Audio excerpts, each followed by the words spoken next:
детская. Запевает Валентина Горбунова.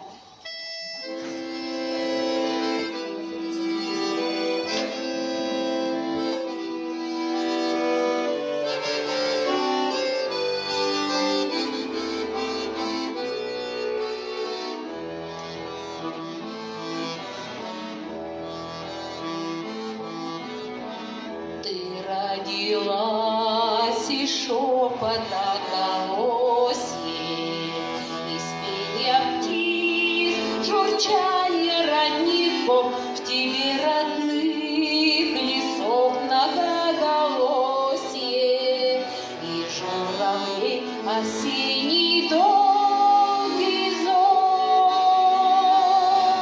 Ты словно ветры вольные, крылата, летишь им вслед над золотом полей. С тобою все и радость, и утраты, делю я как с подругою своей. Ах ты, песня русская, для души отрада, радость моя грустная, и другой не надо. Удаль молодецкая, широта бескрая, в моем сердце с детства ты как земля родная.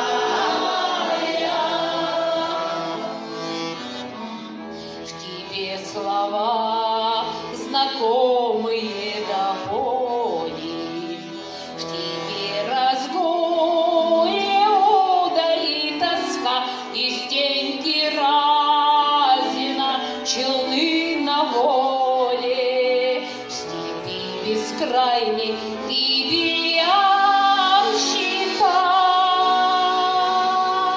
и в низенькой светенке свет лучины, и жаворонка песня в вышине